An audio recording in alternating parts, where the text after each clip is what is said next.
জোরে বলেন। সিলেট মৌলভীবাজার থেকে সিলেট মৌলভীবাজার থেকে আসছি। কেন আসছেন? আমার নেতাকে দেখার জন্য। আপনি কি করেন? আমি একজন কৃষক, আমি দল করি, ঠিক আছে। আমি আজকে 3 দিন যাবত এখানে অবস্থান করতেছি। কতদিন? 3 দিন।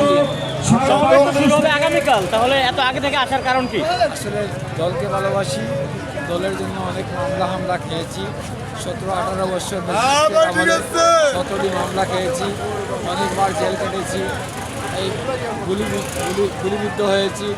তাই এই নেতা আসবে, সেই সুবাদে আজকে 3 দিন যাবত এখানে অবস্থান করতেছি। এখানে কোনো হোটেল নাই, রেস্তোরাঁ নাই, খাওয়ার দাওয়ার সমস্যা। তারপরেও মনের মাঝে আনন্দ। আজকে সকাল থেকে 2টা কলা খেয়েছি, 2টা পাউরুটি খেয়েছি, নেতাকে এক নজর দেখার জন্য। আপনি হচ্ছে যে আপনার সাথে কি আর কেউ আসে নাই নাকি একা আসছেন? আমি প্রথমে একা আসছি, এখন আমাদের এলাকা থেকে অনেক গাড়ি বহর নিয়ে চলে আসতেছে। আমি প্রথমে একা চলে আসছি, যে নেতাকে উপভোগ করবো, এই এলাকাকে দেখবো, জানবো, মানুষের ভালোবাসা দেখবো। ধন্যবাদ।